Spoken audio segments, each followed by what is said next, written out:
राष्ट्र सर्वप्रथम, राष्ट्र सर्वप्रथम, राष्ट्र सर्वप्रथम, राष्ट्र सर्वप्रथम। राष्ट्र सर्वप्रथम की बात ललित सुमन के साथ कार्यक्रम में सर्वधर्म संगम नेशनल टीवी चैनल पर आप सभी राष्ट्रवासियों का इस कार्यक्रम में स्वागत है। हिमाचल प्रदेश में विधानसभा चुनाव का बिगुल बज चुका है। हिमाचल प्रदेश में चुनाव प्रचार प्रसार के लिए सभी राजनीतिक दल पूरे जोरों शोरों से लगे हुए हैं। इसी क्रम में आज प्रधानमंत्री मोदी हिमाचल प्रदेश के सुंदरनगर के जौहर पार्क में विजय संकल्प रैली में पहुंचे। प्रधानमंत्री मोदी ने अपने संबोधन में कहा कि भाजपा जो संकल्प लेती है उसकी सिद्धि करके दिखाती है। पीएम मोदी ने कहा कि इस बार 12 नवंबर को पड़ने वाला एक एक वोट हिमाचल के अगले 25 साल की विकास यात्रा तय करेगा।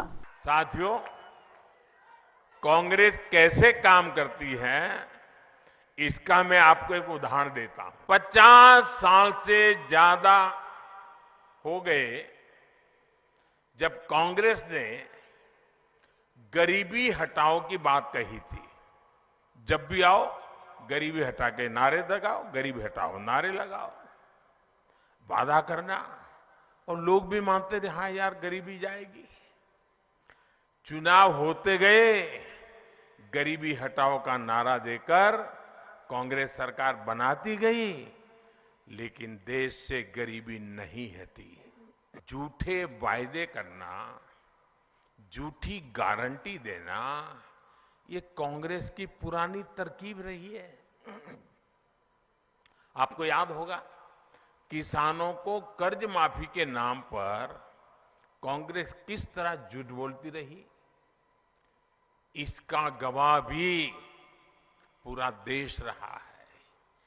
कांग्रेस की सच्चाई ये है, 2012 में उनके जो वादे किए थे, जो उनके घोषणा पत्र में लिखा था, एक भी काम उन्होंने 2012 से 17 आपने उनको सर आंखों पर बिठाया, आपका एक भी काम उन्होंने किया नहीं। खोल करके देखा नहीं घोषणा पत्र उन्होंने। जबकि भाजपा की पहचान है कि जो हम कहते हैं उसे पूरा करने के लिए दिन रात खपा देते हैं। भाइयों बहनों, दिन रात खपा देते हैं। भाजपा जो संकल्प लेती है उसकी सिद्धि करके दिखाती है।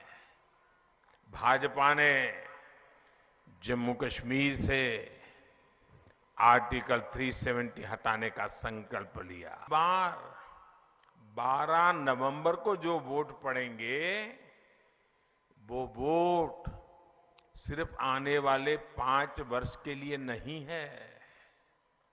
इस बार 12 नवंबर को पड़ने वाला एक एक वोट हिमाचल के अगले 25 साल की विकास यात्रा तय करेगा।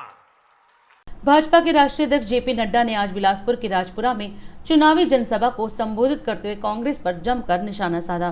जेपी नड्डा ने कहा कि देश के विकास को रोकने में कांग्रेस का बहुत बड़ा योगदान रहा है। उन्होंने कभी भी राजनीति को सही दिशा में ले जाने का प्रयास नहीं किया। जेपी नड्डा ने कहा कि कांग्रेस ने लोगों को हमेशा उलझाने का काम किया है, सुलझाने का काम नहीं किया। इस देश के विकास को रोकने में कांग्रेस ने बहुत बड़ा योगदान किया है। उन्होंने कभी भी राजनीति को सही मुद्दों की तरफ लगाने का प्रयास नहीं किया है। उन्होंने हमेशा चुनाव में लोगों को, वोटर्स को उलझाने का काम किया है, सुलझाने का काम नहीं किया है। और किसी तरीके से वोट लेकर के अपना राज चलाओ, यही उन्होंने किया है। अभी रणधीर शर्मा जी थे, इन्होंने अपना रिपोर्ट कार्ड रख दिया, मैंने ये किया, इतने ट्रांसफार्मर दिए, इतनी सड़क दी, इतना ये दिया, इतना ये दिया, इतनी डिस्पेंसरी दी। कभी आपने कांग्रेस के किसी नेता से सुना इस तरीके का रिपोर्ट कार्ड रखते हुए? कभी हमारा कोई भी आता है तो वो आकर के अपने रिपोर्ट कार्ड रखता है। क्यों? क्योंकि मोदी जी ने भारत की राजनीति की संस्कृति बदल दी। अब आओगे तो काम करके आओगे, नहीं तो नहीं। कभी किसी प्रधानमंत्री को सुना प्रधान सेवक बोलते हुए? सुना कभी? वो अपने आप को प्रधान सेवक ही बोलते हैं। कभी आपने देखा कि हमारे प्रधानमंत्री कभी छुट्टी मनाने गए हो या छुट्टी ली हो? कभी आपने देखा? उन्होंने राजनीति की संस्कृति बदल दी और वही काम नीचे तक हम लोगों ने सीखा है। आप बताइए, प्रधानमंत्री मोदी जी जितनी बार हिमाचल आ गए, भारत का कोई प्रधानमंत्री आया क्या? जितने मंत्री आए कभी इतना आया क्या? कभी हिमाचल के प्रदेश के लोगों को कैबिनेट रैंक का मिनिस्टर और कभी स्वास्थ्य मंत्री बनने का मौका मिला क्या? सोचा था कभी? इंफॉर्मेशन एंड ब्रॉडकास्टिंग मिनिस्टर सोचा था क्या? क्या छोटे से 4 MP के प्रदेश को भारतीय जनता पार्टी का राष्ट्रीय अध्यक्ष बनने का मौका मिला क्या? ये मोदी जी ने कितनी इज्जत हिमाचल प्रदेश को दी है, ये भाग्य इस समय हिमाचल का उठा हुआ है। उस भाग्य को संभाल कर रखना ये आपकी जिम्मेवारी है, इसको हमको समझना होगा। इसलिए मैं आपसे निवेदन करने आया हूं कि आप समझिए ये आपके हकों की लड़ाई है, अच्छी तरीके से लड़िए, एक तरफा लड़िए और रणधीर जी को भेजिए। ये बहुत मेहनती इंसान है, काम करने वाले आदमी है, आपकी सेवा करेंगे, आपकी रक्षा करेंगे, आपको ताकत प्रदान करेंगे। और ये सारा संदेश मेरा गांव गांव पालंगरी पालंगरी पहुंचा दीजिए, रिश्तेदारों में पहुंचा दीजिए और 12 तारीख तक आप इनकी रक्षा कीजिए। 12 तारीख के बाद ये आपकी रक्षा करेंगे, इस बात का आपको विश्वास है। हिमाचल प्रदेश में 12 नवंबर को विधानसभा चुनाव के लिए मतदान किए जाएंगे। ऐसे में सभी राजनीतिक पार्टियां पूरे दमखम से मतदाताओं को लुभाने का काम कर रही है। इसी बीच कांग्रेस ने भी अपना चुनावी घोषणा पत्र जारी कर हिमाचल प्रदेश की जनता को 10 चुनावी गारंटी दी है। कांग्रेस ने घोषणा पत्र में कहा है कि पहली कैबिनेट की बैठक में 1 लाख रोजगार दिए जाएंगे। आपने देखा होगा कि इसमें हमने तमाम ऐसी बातें डाली हैं, जैसे 1500 रुपये हर महीने महिला को देना, जैसे युवाओं को नौकरी देना, युवाओं का स्टार्टअप फंड बनाना, उसमें पैसे देना, गोबर खरीदना गांव की व्यवस्था के लिए 2 रुपये, मतलब लाखों रुपए का गोबर छत्तीसगढ़ में एक परिवार बेच रहा है।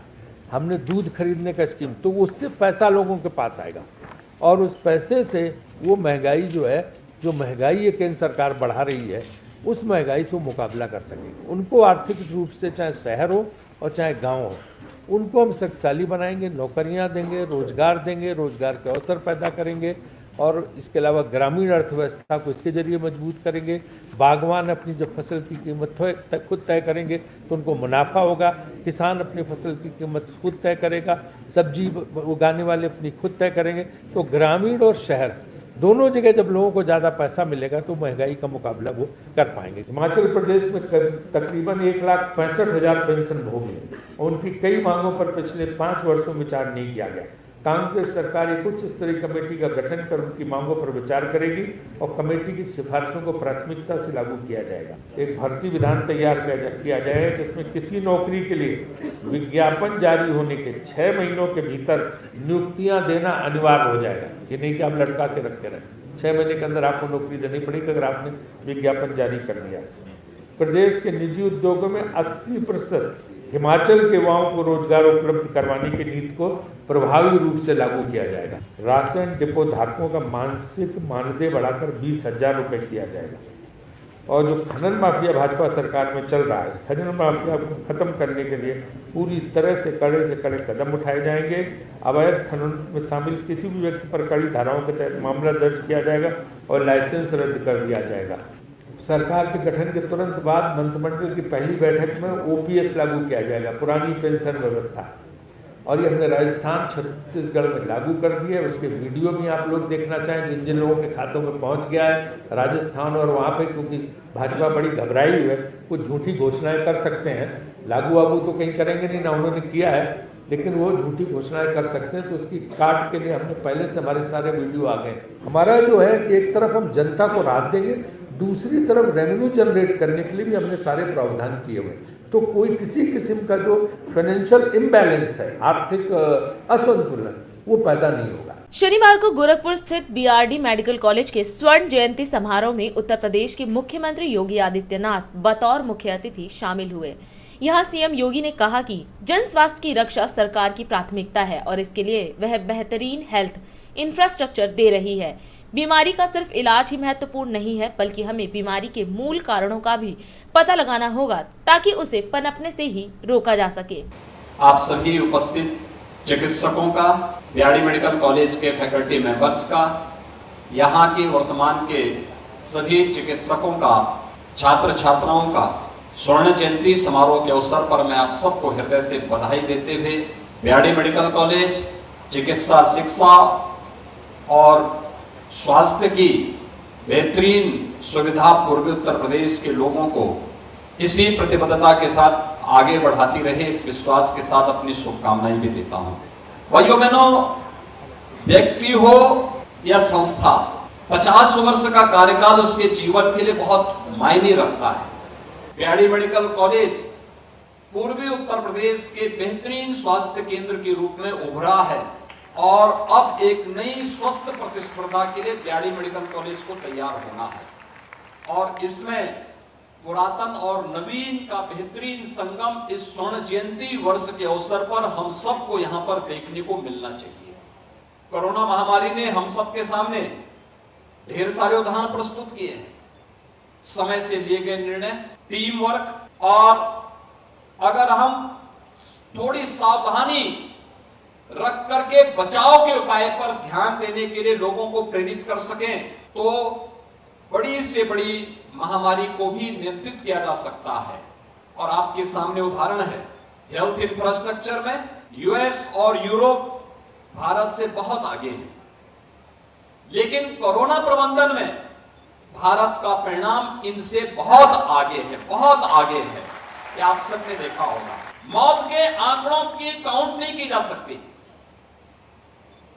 लेकिन जब हम कोविड प्रबंधन की ही बात करते हैं, 135 करोड़ की आबादी का भारत प्रधानमंत्री मोदी जी के नेतृत्व में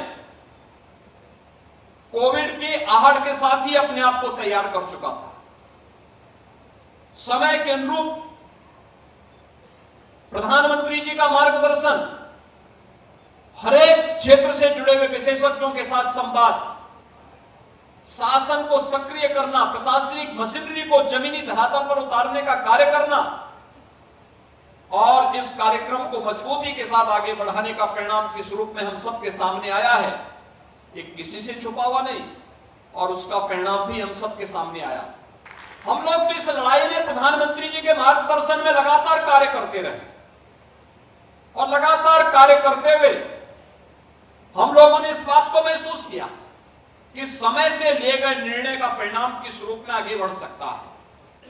बेहतरीन सुविधा हुई है, इसको हम और बेहतरीन करने की दिशा में अब हमारे स्तर पर, शासन के स्तर पर शासन ने इसको और बेहतरीन इंफ्रास्ट्रक्चर आपको दिया है, उसको हम अपने कार्यों के माध्यम से बीआरडी मेडिकल कॉलेज और चिकित्सा शिक्षा के क्षेत्र में होने वाले शोध के माध्यम से एक नई ऊंचाई दे सकते हैं और वह शोध यहां से प्रारंभ हो, यहां से कार्यक्रम आगे बढ़े।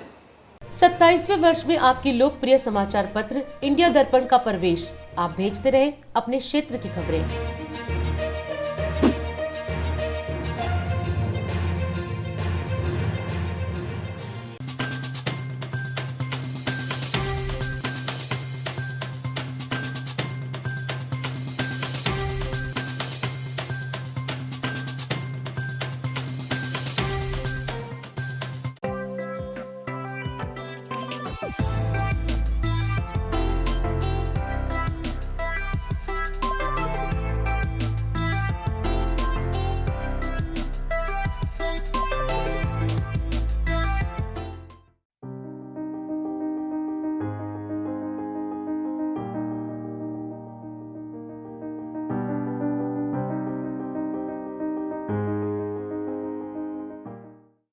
गुजरात विधानसभा चुनाव में सियासी हलचल तेज हो गई है। गुजरात चुनाव 2 चरणों में होगा, जिसमें पहले चरण की वोटिंग 1 दिसंबर को और दूसरे चरण की वोटिंग 5 दिसंबर को होगी।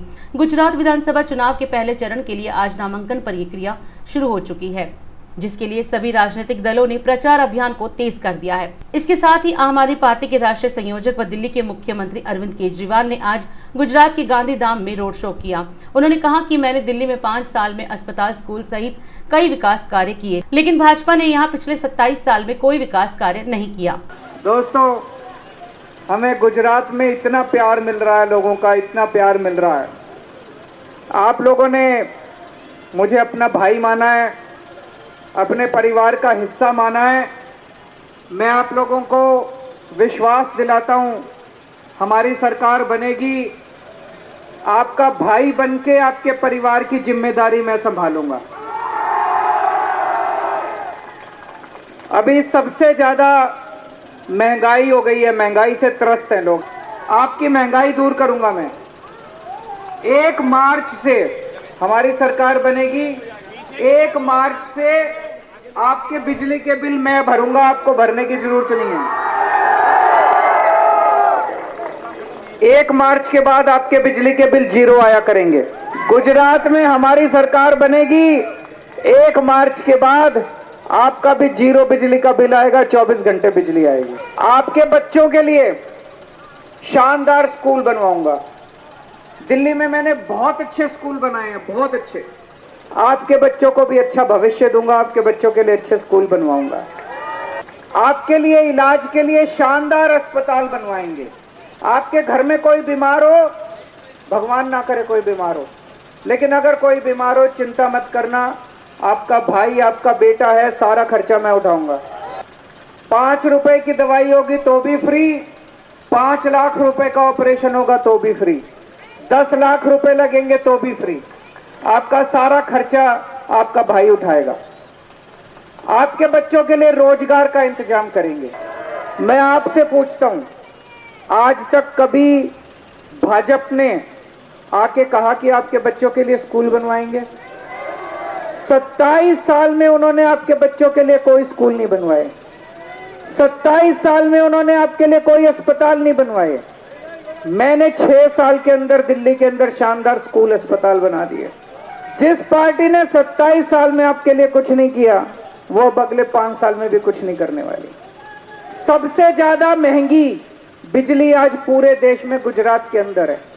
अगर दिल्ली में बिजली सस्ती हो सकती है, दिल्ली में बिजली 0 हो सकती है बिजली का बिल, गुजरात में भी हो सकता है, क्यों नहीं हो सकता?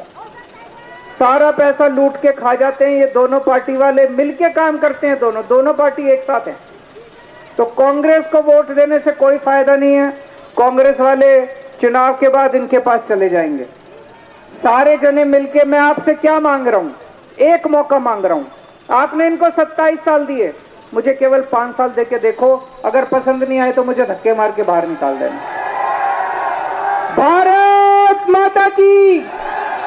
कांग्रेस नेता जयराम रमेश ने राहुल गांधी की अध्यक्षता में चल रही भारत जोड़ो यात्रा के बारे में जानकारी देते हुए बताया कि फिलहाल यह यात्रा तेलंगाना में है और यात्रा का तेलंगाना चरण 7 नवंबर को संपन्न होगा। जयराम रमेश ने कहा कि भारत जोड़ो यात्रा का मकसद चुनाव जोड़ो यात्रा या चुनाव जीतना नहीं है। ये आखिरी 2 दिन है तेलंगाना में, 2.5 दिन, आज दोपहर का और कल और परसों का है। और नारायणपेट से लेकर महबूबनगर, मेडचल, रंगारेड्डी, हैदराबाद, संगारेड्डी, मेडक और कामारेड्डी एंड में यहां पब्लिक से जो रिस्पांस आया है, मैं समझता हूं कांग्रेस पार्टी के लिए एक बूस्टर डोज है। Congress party has got fresh life from the Bharat Jodo यात्रा। भारत जोड़ो यात्रा से किसी भी चुनाव से लेना देना नहीं है। बाय इलेक्शन हो या विधानसभा का इलेक्शन हो, मैंने पहले से कहा है, चुनाव अलग है, भारत जोड़ो यात्रा अलग है। और भारत जोड़ो यात्रा में अभी मध्य प्रदेश, महाराष्ट्र, मध्य प्रदेश, उत्तर प्रदेश, दिल्ली, राजस्थान, हरियाणा, पंजाब और जम्मू एंड कश्मीर बाकी हैं। अगले 2-2.5 महीने में इसको पूरा करने में हम उम्मीद करते हैं। We hope that we will be able to complete it by the end of January और latest by the middle of February. Bharat Jodo Yatra is not चुनाव जोड़ो यात्रा, इज नॉट चुनाव जीतो यात्रा, इट इज नॉट ए चुनाव जिताओ यात्रा,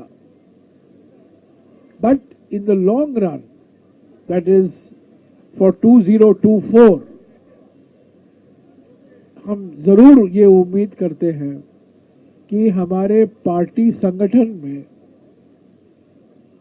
नई जान आएगी और नई एकता भी आएगी. Both are very important. New life and new unity. Without unity there cannot be life, and without life there is no unity.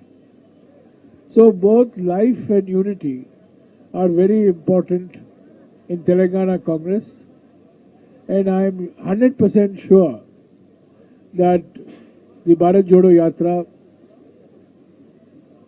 will give new direction to Telangana Congress.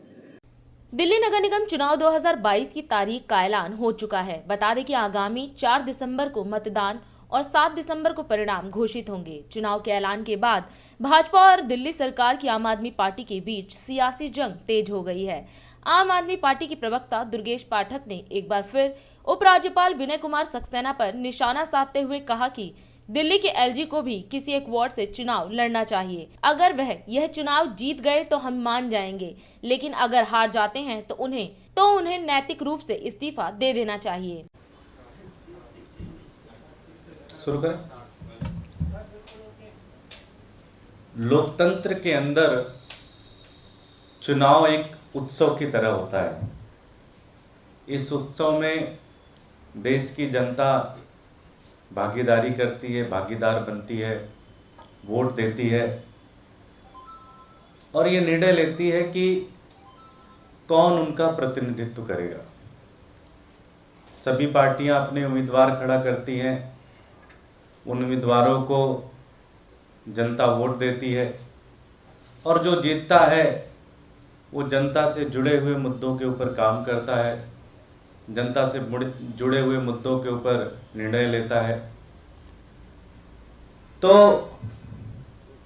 चूंकि एमसीडी के चुनाव घोषित हो चुके हैं, दिल्ली में एमसीडी के चुनाव बहुत दिनों से पेंडिंग थे, जिसकी घोषणा कल हुई है। 250 वार्ड हैं पूरी दिल्ली के अंदर। तो हमारा एक प्रपोजल है। प्रपोजल ये है कि दिल्ली के जो एलजी साहब हैं उनको भी किसी एक वार्ड से चुनाव लड़ना चाहिए। अगर वो चुनाव जीत गए तो हम उनको मान लेंगे, अगर वो चुनाव नहीं जीतते तो इसका एक मतलब यह है कि एक ऐसे व्यक्ति को गुंडागर्दी और दादागिरी करने के लिए बाहर से लाकर दिल्ली वालों के सर पे बिठा दिया गया है। तो अगर वो हार जाते हैं चुनाव वार्ड का तो उनको इस्तीफा दे देना चाहिए। नैतिक रूप से अगर कोई भी व्यक्ति अगर वार्ड का चुनाव नहीं जीत सकता तो उसको अपने पद पे बने रहने का कोई अधिकार नहीं है। तो हमारा एक प्रपोजल है, हमारी एक मांग है कि दिल्ली के एलजी साहब को भी जो ये 250 वार्ड के चुनाव हो रहे हैं, इन वार्डों में से किसी एक वार्ड से उनको भी चुनाव लड़ना चाहिए। वो दिन भर दादागिरी, गुंडागर्दी उनकी चल रही है पूरी तरह से, दिल्ली वालों के ऊपर उनको लाकर बिठा दिया गया है। तो हम लोग चाहेंगे कि वो भी किसी एक वार्ड से चुनाव लड़े। चुनाव जीतते हैं तो उनकी हम सब लोग मानेंगे, और अगर चुनाव नहीं जीतते हैं तो उनको अपने पद पे बने रहने का कोई अधिकार नहीं है, उनको इस्तीफा दे देना चाहिए। गुजरात विधानसभा के पूर्व सदस्य इंद्रनील राजगुरु शुक्रवार को कांग्रेस में शामिल हो गए।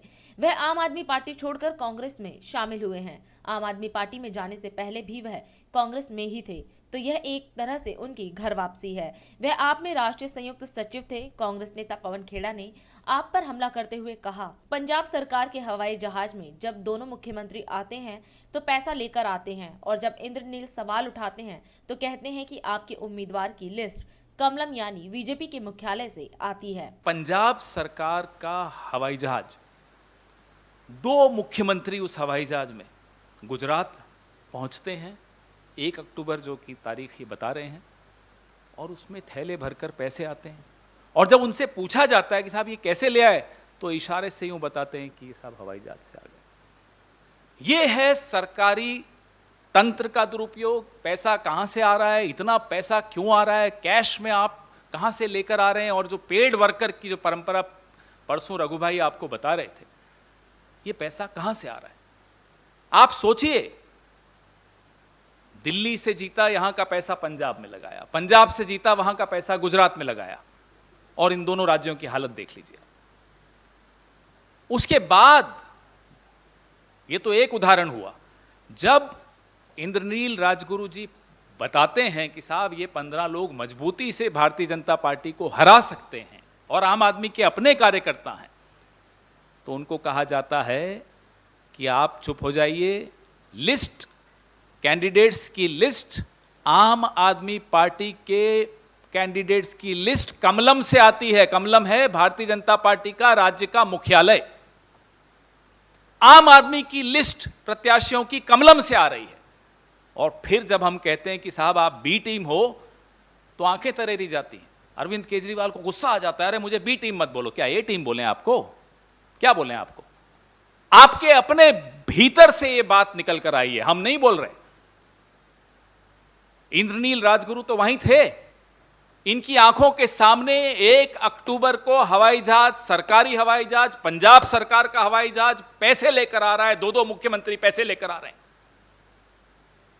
इनके अपने कानों से इन्होंने सुना कि कमलम से लिस्ट आती है, आम आदमी पार्टी के प्रत्याशी जो गुजरात में होंगे वो तय कमलम कर रहा है। अब बताइए ये किस मकसद से गुजरात गए हैं, इससे ज्यादा और स्पष्ट क्या हो सकता है? अगर प्लेन में रुपया आता है मान लो, तो वहाँ सिक्योरिटी क्या कर रही है, कोई जांच हो रही है, नहीं हो रही है? ये फैसिलिटेट कौन कर रहा है? ये भी एक बहुत गंभीर सवाल है।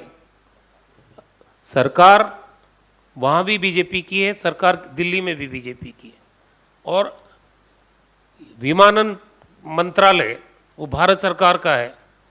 तो ये क्या आसान चीज़ है कि कोई चार्टर प्लेन से आए और कितना भी रुपया लेके आ जाए, तो उसको रोकने का इंतज़ाम या उसको फैसिलिटेट करने की बात, ये भी एक सवालों के घेरे में चीज़ आई है। तो इसलिए सवाल बहुत गंभीर है। हिमाचल प्रदेश विधानसभा चुनाव को लेकर कांग्रेस की ओर से घोषणा पत्र जारी। महाराष्ट्र के नासिक रोड स्टेशन पर शनिवार सुबह मुंबई जाने वाली शालीमार एक्सप्रेस के पार्सल डिब्बे में लगी आग, कोई हताहत नहीं। भाजपा सांसद सुधांशु त्रिवेदी ने कहा, देश में डिजिटल क्रांति के दौर में भाषा की मर्यादा पर ध्यान देना बेहद आवश्यक। स्वतंत्र भारत के पहले मतदाता श्याम शरण नेगी का निधन, 106 वर्ष की उम्र में ली अंतिम सांस, जाते जाते भी कर गए वोट। तजिंदर बग्गा ने केजरीवाल की तुलना हिटलर से की, बोले दिल्ली के सीएम ने अपने ही राज्य को गैस चैम्बर में बदल दिया। उत्तर प्रदेश में अनियंत्रित ट्रक की चपेट में आने से एक बच्चे की मौत, एक व्यक्ति घायल। भारत जोड़ो यात्रा के महाराष्ट्र में एंटर करने से पहले एक बड़ी जनसभा को संबोधित करेंगे राहुल गांधी। कर्नाटक में बड़ा हादसा, ऑटो रिक्शा और ट्रक की टक्कर में 11 लोग घायल, 7 महिलाएं शामिल। दिल्ली में वायु प्रदूषण खतरनाक स्तर पर, केजरीवाल पर हमला पर हुई भाजपा। मनी लॉन्ड्रिंग मामले में ईडी का डीके शिव कुमार पर शिकंजा, समन जारी कर पूछताछ के लिए बुलाया। इंडिया दर्पण दैनिक को चाहिए sub editor, news editor, 6 video cameraman, 4 photographer, अनुभवी market executive, video editor, video graphics designer, जिनका टीवी चैनल में काम करने का अनुभव 5 वर्ष, रिसेप्शनिस्ट व पीएन। हम आपसे फिर मिलेंगे अगले कार्यक्रम में, तब तक हम आपसे विदा लेते हैं। राष्ट्र सर्वप्रथम, वंदे मातरम, जाग उठा है भारत। राष्ट्र सर्वप्रथम